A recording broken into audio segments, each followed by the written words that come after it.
9h11, l'heure parfaite pour l'invité culture. Vous faites bien d'être dans Télématin. On reçoit aujourd'hui Nicolas Duvauchel. Bonjour. Bonjour. Bienvenue, on est ravis de vous accueillir aujourd'hui. Vous êtes à l'affiche d'une nouvelle série, ça s'appelle Fortune de France. C'est diffusé à partir de lundi soir sur France 2. On peut déjà, si vous êtes impatient comme moi, tout voir en intégralité sur la plateforme France.tv. Je plante le décor, Nicolas, je parle sous votre contrôle. L'histoire débute en 1557, dans le Périgord noir, sous le règne d'Henri II.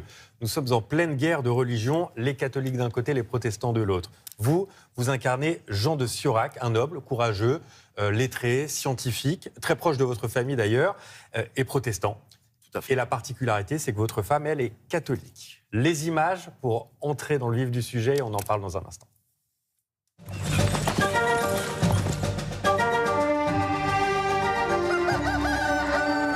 Je vois la famille qui m'a été donnée, la femme que j'aime, et à la fortune du royaume de France.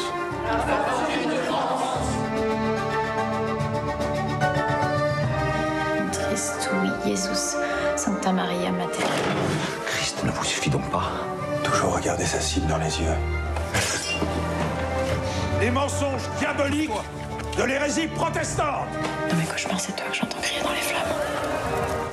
Nicolas Duvauchel, à travers votre couple que l'on voit ici à l'image, c'est l'histoire de France du XVIe siècle qui se joue. Tout à fait, c'est l'histoire d'une France dos à dos à cette époque, donc le protestantisme qui vient d'éclore, et voilà, c'est beaucoup un questionnement de la foi. Voilà, chacun se questionne sur sa place dans le monde, surtout avec les avancées scientifiques. Donc c'est vrai que c'est un peu, on peut faire un parallèle un peu avec la situation contemporaine de France dos à dos avec des extrémistes qui ne se parlent plus, qui ne se comprennent plus. Et il n'y a plus de discussion. On a parfois le sentiment aussi que votre personnage dans la série est tiraillé entre la religion et l'amour et la religion. Est-ce qu'il y en a un des deux, à un moment, qui prend le dessus? Est-ce qu'on a le droit de le dire ou pas? Bon, c'est mieux que les gens regardent, mais oui, et puis il y a un tiraillement aussi entre la religion et aussi la science aussi qui éclot beaucoup à cette époque. Ouais. Et c'est vrai qu'il y avait quelque chose de... Il y a Copernic, donc on apprend que la Terre n'est pas le centre de l'univers, mais c'est le Soleil, donc il y a tout un questionnement, voilà, comme je disais, sur la foi. Et ça, c'est très intéressant aussi de voir comment ce Jean de Siorac va faire pour ne pas renier sa foi et en même temps, voilà, être l'homme qu'il est. On a l'impression que c'est un peu plus dans le quotidien que toutes les séries d'époque qu'on peut voir où c'est toujours la royauté, machin. Là, on a l'impression que c'est plus chez les vrais gens, en fait. Ouais, c'est complètement ce côté, ce côté rural. C'est vrai qu'il y avait quelque chose on voulait raconter ce côté-là. Et en plus, c'est quelqu'un qui a été anobli par des faits d'armes, donc c'est pas un descendant, on va dire, de nobles. Et c'est ça. Donc il est très proche de ces gens, comme il les appelle. Oui, c'est carrément, il les traite presque comme ses enfants. Exactement. Les membres de sa famille. C'est un chef de clan et c'est une famille élargie, on va dire. Ouais. Tout à fait. Ouais. Juste un truc très personnel. Vous saviez monter à cheval avant? Oui. Oui, je savais monter à cheval. Et puis on a eu des petits entraînements avec Mario Luracci. Avec Mario Luracci, et Chino, je ne sais pas s'il me regarde, mais Pascal Madura, qui est un des entraîneurs de Mario Luracci. Et puis les chevaux sont magnifiques. C'est la première fois que vous jouiez dans une fiction historique, en costume? Oui, en costume comme ça, aussi loin. Ouais, j'avais fait des choses sur la Première Guerre mondiale, mais bon. Mais oui, ça c'est un plaisir de pouvoir chevaucher, d'avoir une épée. Bon, il y a quelque chose de très enfantin, en fait, au final. Quoi. Ah ouais, complètement. Et l'armure, c'est lourd ou pas? C'était une vraie armure que vous avez portée, là? Oui, c'était une vraie. Non, ça va, mais c'est pas. Vous avez dû vous entraîner à marcher quand même un peu? Ouais, c'est un peu compliqué pour marcher. Quoi. Et puis surtout, le cheval avait peur du bruit de l'armure, donc il était pas très content, donc il fallait faire attention. Ouais. Hilarante dans la série, parce que la série n'est pas une comédie, mais il y a plein de moments drôles quand même. Et il y a une scène hilarante quand vous êtes en tenue de chevalier. On peut la raconter un petit peu? Où je me casse. Vous vous cassez la binette. Voilà. Oui, et bien à plat ventre, quoi. Vraiment, de tout votre long.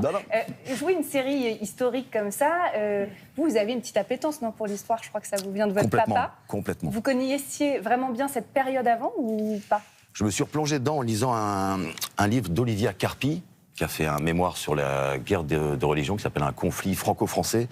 Et elle a fait un travail de recoupement incroyable. Et donc, j'avais besoin de lire ça pour me remettre dedans, pour bien connaître les enjeux.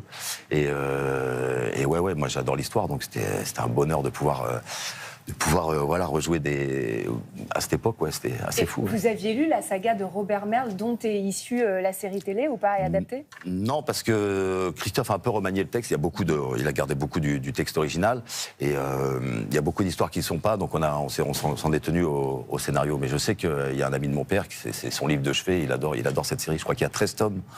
Et il va vous adorer dans la série. J'espère. Et costumes de dingue aussi. Oui, tout. Le travail des les costumes décors, incroyable, oui.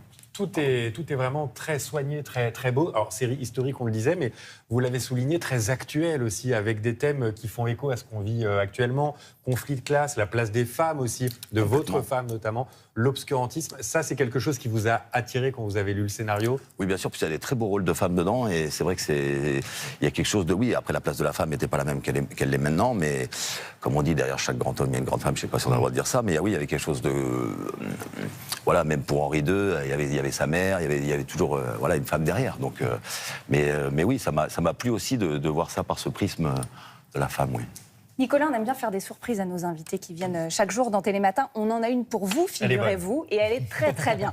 Je rappelle, juste pour ceux qui l'ont peut-être oublié, que vous avez débuté dans le film Le Petit Voleur d'Éric Zonka et que vous aviez été repéré dans un club de boxe. Voici la surprise. Salut mon Nico, bah écoute, j'espère que tu vas bien. Je suis ravi de faire cette vidéo pour te dire merci de ne pas oublier d'où tu viens. Et ça me fait toujours plaisir de t'entendre ou de te voir ici et là. Et je vois que tu as fait une très belle réussite. Je voulais te poser une question. Johan Verriot de Karaté Bushido, il attend toujours qu'on fasse, toi et moi, une vidéo sur le Muay Thai.